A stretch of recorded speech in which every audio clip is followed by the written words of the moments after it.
Welcome to the Young Decatur podcast, where we discuss various topics and how to respond as devoted followers of Jesus. Thanks for joining us. We invite you to listen in.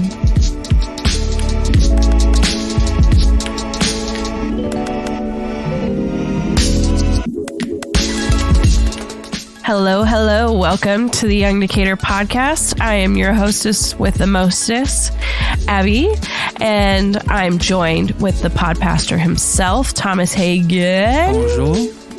Wow. Ooh, getting fancy on us. Wow.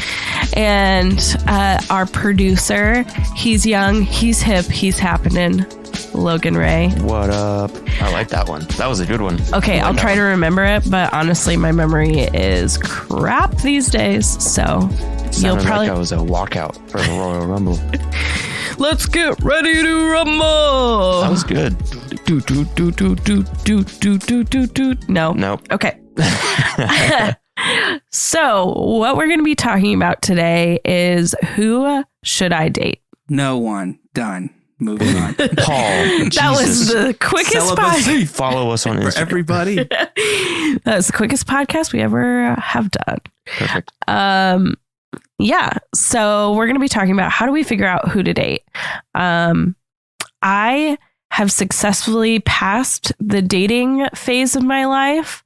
I am currently married, plan to stay married until, something happens to Caleb. Not just kidding. Right. Is that a threat? Life insurance money. He is an engineer, Yeah. I listen to too many true crime podcasts where they're, I'm just kidding. But yeah, what are your guys' relationship statuses? Well, I am dating seriously currently, so I have a serious girlfriend. I've been dating for a while. She's pretty great. Pretty cool. I agree. She's hip and happening. Yeah. No, she's not that young. But Logan, where are you at currently? I am currently dating. Okay. All right. Nice. That's it. Fresh out the pen of the singleness. So how did you guys choose who your current girlfriends, or how do you choose who to date? Well, I think first off, I kind of had a list in mind. I did too. Yeah. Yeah. And so I was like, well, there's a lot of people out there, so I should probably try to be selective, at least in some regards. And so my list, my short list would probably be first and foremost follower of Jesus, not just a church person, but a follower of Jesus. Second, needing to be attracted to them. And third, for me, given that I'm a pastor, understanding ministry and being involved in ministry.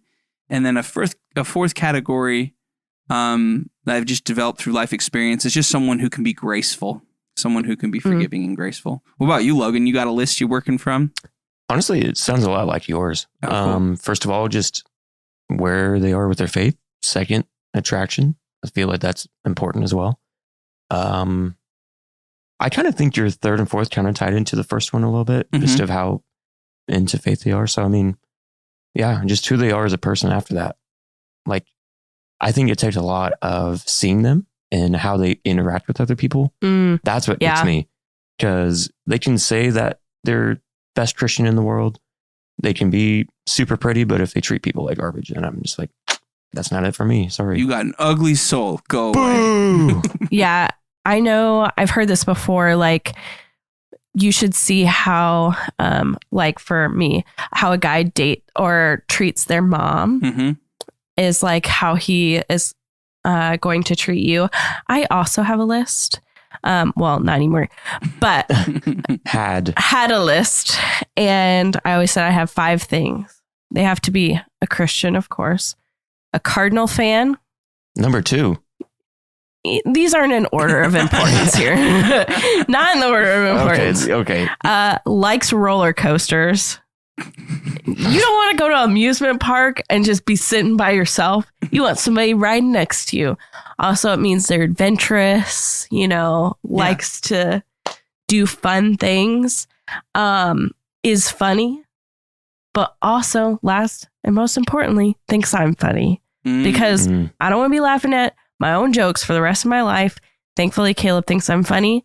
He's also funny. Question. Yeah. Does Caleb like roller coasters? He does. Whoa, He okay. does. What? Yeah. All right. Yeah. I Big thought he ro- was more of a like, I'll just sit here kind of guy. That's cool. Is he a Cardinals fan? Oh, yeah. Oh, yeah. Well, I mean, So you got all five? he's kind of like a fake Cardinals fan, but like doesn't care as much. I just couldn't date a Cubs fan. Ugh. Anyway, sorry. Are you a Cubs fan? No. Oh, good. You probably don't care. You're from I don't Ireland. Yeah. I don't watch much baseball. All my friends growing up were Cardinal fans. Not a lot of Cubs fans in my town. But I was pretty stoked for the Cubs when they won the World Series. That was a big deal. So. Took him a long time. Yeah. Let's not talk about it. My dad was very depressed that year that they won. Also, when I was in high school, I would always tell my best friends that I like my men tall, dark, and chunky. Logan's face right now was hilarious. Call him an almond chocolate bar. They said I like my men like I like my expired Starbucks drinks. And I dated this kind of, he wasn't like a hillbilly, like a real one, but my friends called him like a hillbilly. And so they always would say, ladies love country boys. That was so deep. I started that way too low, but yeah. There you So go. that was my type. I think I successfully. Yeah, man. On Sorry, every category. Sorry, Caleb, you're not chunky. I promise. You're just not. Oh, yeah. Well, sorry. I didn't think that through. But yeah. Don't worry, Caleb. I love you more. It's all right. I'll take you. Yeah. But he definitely checked all my boxes. So, but Well, all right. So, yeah, you got a list. Checking it twice? Yeah. So something I think about when people come to me and they're saying, should I date this person? It is funny the amount of times where you can say, are they a follower of Jesus? And they're like, well, yeah, but, and I'm like, no, we're off to a bad start. And I think, all of us had on our list date a Christian, and that is important to us. And I think for every Christian, it should be. Scripture talks about how, we should be cautious about being unequally yoked with other people. Which is crazy that they're not talking about eggs. I always thought that they were talking about eggs, and I was so confused. So whenever we would sing the hymn, Jesus cleansed the leopard's spots, I thought, why does Jesus not want leopards to have spots if he gave them to him in the first place? That is great. No, the lepers healing their wounds and disease of skin. Anyway, but yeah, this is 2 Corinthians 6:14, great go-to passage for why you shouldn't marry non-Christians. And obviously, we're talking about dating, but dating should be leading to marriage. If you're dating somebody and you're like, we probably won't get married, then it's like, not a good. Yeah, that's the point of dating. Do not be yoked together with unbelievers. For what do righteousness and wickedness have in common? Or what fellowship can light have with darkness? What harmony is there between Christ and the devil? Or what does a believer have in common with an unbeliever? What agreement is there between the temple of God and idols? For we are the temple of the living God. So don't be unequally yoked with other believers. It gives a bunch of rhetorical questions. The answer to all those is nothing. There's no agreement with these things. Mm-hmm. So some people would say, well, okay, don't be unequally yoked. But what if I'm like trying to win over my boyfriend or girlfriend? And I would say, well, the Bible has stipulations for if you're married and then you become a Christian, and then how you should treat your unbelieving spouse. If your unbelieving spouse wants to stick around, the Bible says stay with them, love them, and essentially be an example of Christ. But if you're in a dating relationship, you don't have that covenant and commitment. So there's this term that's been thrown around the Christian world for a while called missionary dating. Missionary dating, do not do it. Does not work. Going and dating someone to make them a Christian, the success rate, extremely low. The causing problems rate in your life, very high. Very high. Yeah. So it doesn't work, and you don't have that marriage covenant stipulation that those other verses, I think those are in, where are those verses at? Like 1 Corinthians 7, 1 Peter 3, they kind of give stipulation for how unbelieving you become a Christian, you have an unbelieving spouse. How do you handle that? But in the dating relationship, you don't have that covenant. And so I say, don't date people who aren't Christians. I mean, and if you're in that situation right now, you have some serious evaluating to do because, man, you need to ask your significant other, how open are you to Jesus? And you got to ask some hard questions and big questions because, yeah. Yeah. And I think of like this analogy that I used to use where it's like if you're standing on a chair, it is super easy for somebody to pull you down off of that chair. But if you're trying to pull somebody up onto the chair, it's way more difficult to do. So it's way easier for somebody that you're dating to, even if you say like, you know, I'm a Christian, they're not a Christian. But it's okay. Like they're not going to pull me away from my faith. It is way easier for them to do that than for you to bring them alongside, you know? And I know this from experience. When I was younger, I went to a Christian school. So like, I kind of thought everybody was like okay to date because, you know, Christian school, we're all Christians, right? And that really wasn't the case. And also, like, if somebody is claiming to be a Christian, you should see by their actions that they're living like Christ. And I, you know, dated a couple guys and that they weren't really living out their faith. And during those times, I was not growing in my faith and I was backsliding. So I think it's really important to not only date a follower of Jesus, but somebody who's pursuing Jesus. Like they are pursuing them and it's important to them to have a relationship with Jesus. Yeah.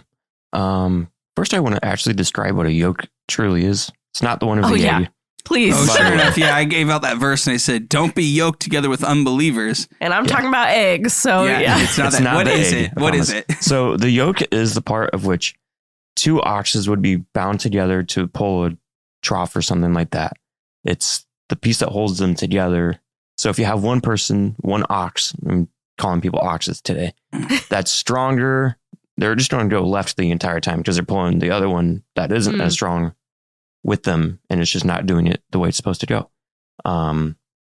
Actually, there is that imagery of a yoke. Jesus says to take on his yoke, to be bound together to him like your partner ox, because the stronger ox would determine and teach where the weaker ox would go. So there's also this imagery that if you're like yoked together with an unbeliever and they're stronger than you, they are going to pull you around. Yep.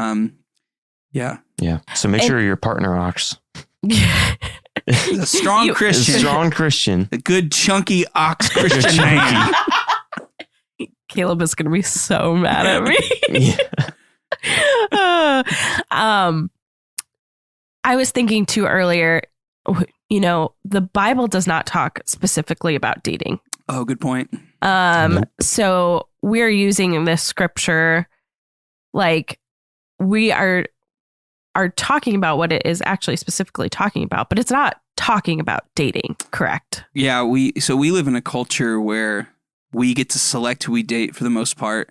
I have some friends from India who I've just met recently and getting to know them, and they were in an arranged marriage. Doesn't that sound awesome sometimes? Yeah, but awesome? In what way?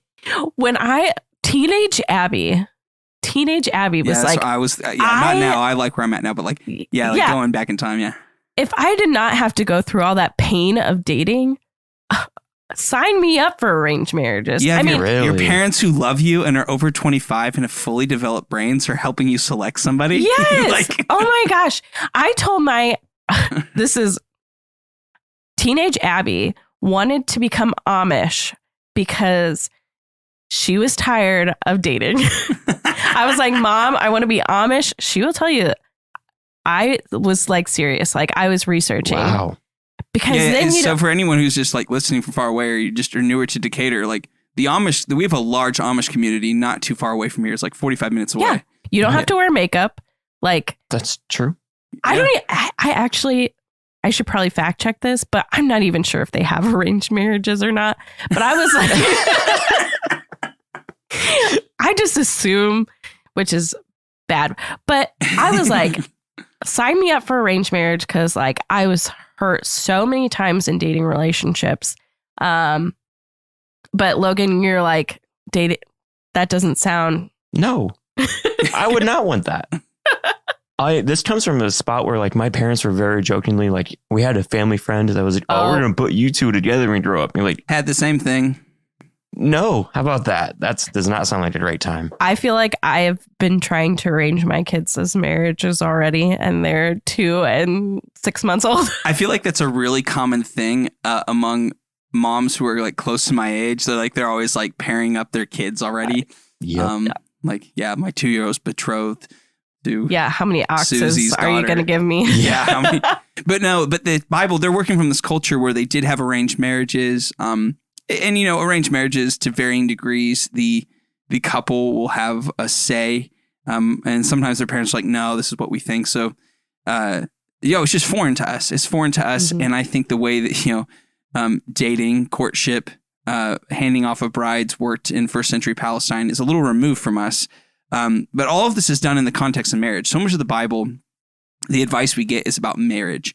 So there's this assumption that if you're betrothed or courting someone, regardless of if it was arranged or not, it's headed towards marriage. And so I think it's appropriate to not maybe apply the restrictions of marriage onto our dating from the Bible, like all the Bible rules on marriage to modern dating.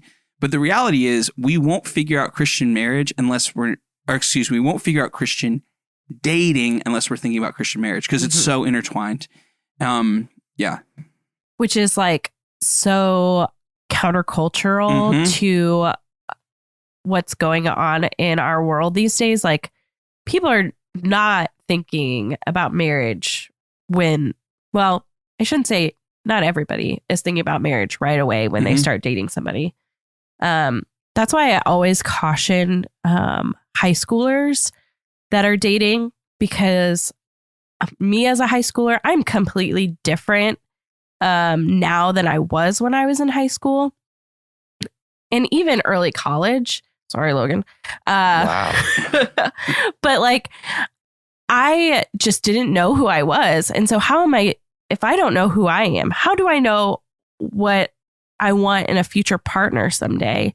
And so dating in high school, for me, I wish I didn't do it because it just caused more pain and heartache than it did anything fruitful, Yeah, I know what you mean.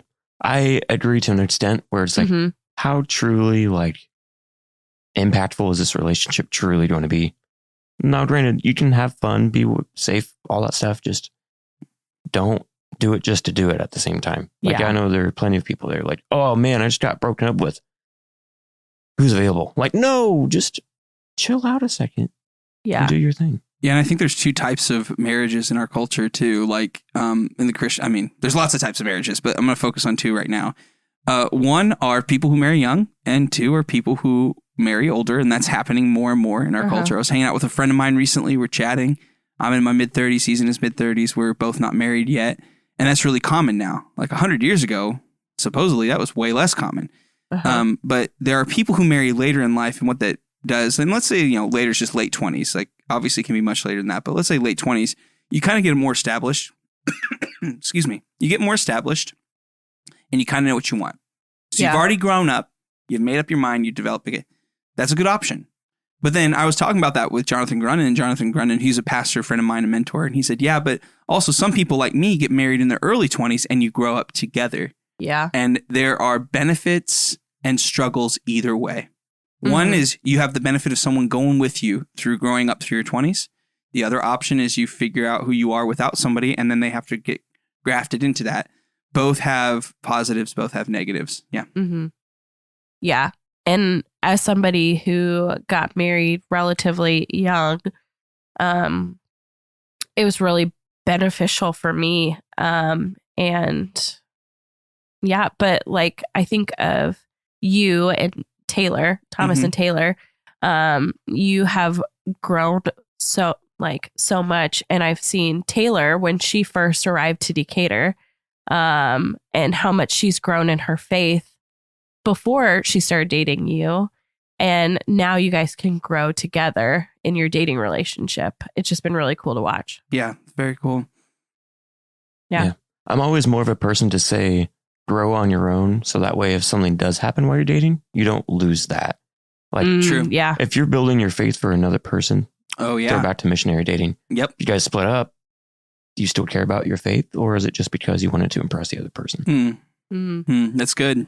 Yeah. And I think like you personally, Logan, have just grown a lot and you're very mature for your age. So like, I think like, I just think you know yourself pretty well and know what you want. So I think you're off to a good start there. Let's go. That's what I'm talking about. Yeah. So I have this pet topic in regards to dating that I've been processing a lot because I think about purity culture, which is basically, Wah, wah, wah. Purity culture was, over the last like 20, 30 years, maybe more, like the church had the evangelical church in North America, which is what we're from. Lots of church denominations are connected to that. They had this idea of like, okay, let's make sure kids aren't dating. Let's make sure that like we're teaching them about purity and they do a really good job at it. And then we'll protect them all and they make good sexual decisions and they marry the right people. And for some people that worked out. For a lot of people, it caused a lot of stress, and some people it caused trauma. A lot of judgment where judgment was not needed. And so we created this culture that was really like merit based rather than grace based. If you do the right things, God will bless you with the right spouse and right person. And like the world's just way messier than that. And I think from that world, from that culture, this idea developed of like, what we did is we took a bunch of the things that the world wanted and forced it into Christianity. So I think about like Christians wanting the world's version of a trophy wife. So like a trophy wife being like, or a trophy husband, but trophy wife being someone like, look at my super hot smoking wife. Check her out. God has blessed me. Like the youth pastor getting up on stage. Yeah. Any youth pastor or any youth conference you went to is like, let me start off with a picture of my hot wife and my beautiful kids on the beach. And you're like, oh my gosh. It's almost like, if you follow God and if you're pure, he's going to bless you with a smoking hot wife. Yeah. That's something we talk about as a production team all the time because we're watching all these people talk. Like, Dad, this is me. And my smoking hot wife. I'm like, okay, you don't have it. It's all right. Down. Relax. My smoking hot husband who's chunky. Oh. Man. R.I.P. Caleb this episode. I'm sorry. Caleb's Can you cut chunky. that out? For some reason. Goodness. Jokes from past podcasts. Anyway, so, this idea of like, now what bothers me about that is essentially what you're taking is what the world values, right? So the world values like having a smoking hot wife, having a smoking hot husband who does what you want, is there for you. It's actually all about you. And what's crazy is like through purity culture and like youth pastors throwing these pictures up on the screen, like, check out my wife. Like what we did is we essentially said, actually, we don't want what the Bible says in a person for dating. We actually just want what the world says, but have them be a Christian. The world says, I want a trophy wife. And Christians like, us too. They just have to be a Christian trophy wife, which has all kinds of gross expectations put onto it. Like if someone chooses that they want to be a spouse and to raise a family and do these things with you, and if you're attracted to certain, whatever, all those things, but if that is more important to you than the actual like faith character of someone, it's not good. We're wanting what the world wants and repackaging it. And I think that's gross. I'm reminded even of Proverbs 31. It's a great passage. The second half, starting verse 10, I believe. Yeah, verse 10. There's all these verses about what a woman of noble character is, what a biblical character is. And physical beauty doesn't really come up to the end, and it's actually very cautious about physical beauty. But it talks about how a good wife of good character, of godly character, is a noble person. They work hard. They're wise with money. They care for their family. They have a good reputation in the faith community. And when it gets down towards the end, it says this: charm is deceptive and beauty is fleeting, but a woman who fears the Lord will be praised. Mhm. So like, we want to be attracted to somebody. I bring this up because like we brought up in our list slogan, as I think we should, you should be attracted to the person. Yeah. But man, scripture warns us, charm is deceptive and beauty is fleeting, but a woman who fears the Lord is to be praised. And you could say that the other way too. Like, a guy who's successful by world standards or beautiful or handsome by world standards, that none of that really matters if you don't have the character of God. So I think we have to be cautious. This is the end of my soapbox, to not take what the world wants, slap the label Christian on the front of it, and say that's good. Yeah, I agree. I feel like what you were talking about earlier with the youth pastor is they took the attraction primary and Christian secondary. Yes. They found a very pretty girl, said, "Are you Christian?" "Yeah." "Great, perfect. It matches." Like, no, the way it should be is like that their Christianity shines so much like the light that's described in Matthew. And that if they are pretty and you're attracted to them, then absolutely go for it. Not just, where's the prettiest girl in the room? Where are they at? Like, that's not quite the way to do it. Yeah. And I think about it as in, you're going to be married to this person for hopefully like 40, 50 years. And they're not going to look the same as the day that you married them. And you have to be in love with their character primary. But of course, physical attraction is important. And so it shouldn't be disregarded. Like you have to be attracted to the person, but they're going to change over time. And so you need to make sure that you're in love with who they are and not just their outward appearance. Yeah, when they get fat, wrinkly, and saggy. Yeah, they gotta have good character. It's one way to put it. I was about to agree though. Like, I put that label on myself a lot. I'd be like, wow, this person like finds me attractive now. I better get on that boat before I get old, fat, whatever you said. I don't even like it. I thought you were saying that you were fat, wrinkly, and saggy at first. I was like, now. I don't think I would describe you that way, Logan. But I do think it's very important. It's not number one, obviously, but it is very important at the same time, because how will that reflect later on in your marriage then? Like, if you do get married to the best Christian in the world, but say you just aren't simply attracted to him, then how healthy is that relationship going to be? Like, I want to be like, wow, she may be my smoking hot wife. I may not announce it to everybody, but I want to be like, oh yeah, I'm very attracted to this person and I'm here for it. Yeah, because it would definitely cause problems in your marriage if you weren't attracted to them. And I have seen marriages that have struggled because that is a hard part of their relationship. But yeah, it is important. Yeah. You can't love each other properly, I feel like. Yeah, for sure. Yeah. Well, I think that it seems that we realize that being in a relationship with a Christ follower is the most important, that we should not be unequally yoked, because our body is God's temple. And then we shouldn't be wanting the world's standards of things. God made beauty, and that should be a factor in our choices, but character, long-term faith, is a more strong and firm way to be established in a relationship. Yeah. Yeah. You heard that from the pod pastor himself.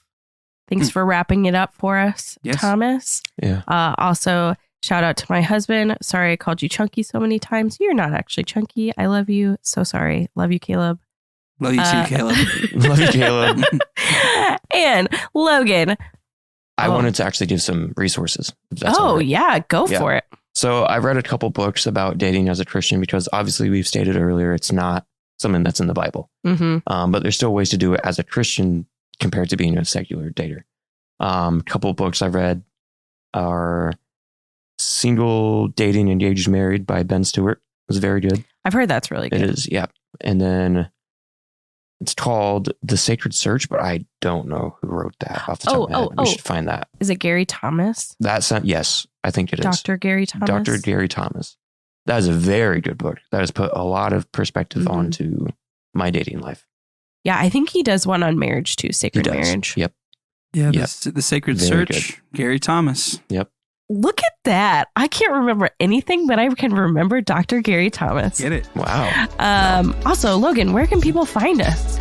Instagram. You can find us on Instagram, Facebook, YouTube. If you find our link tree, everything will be in one spot for you.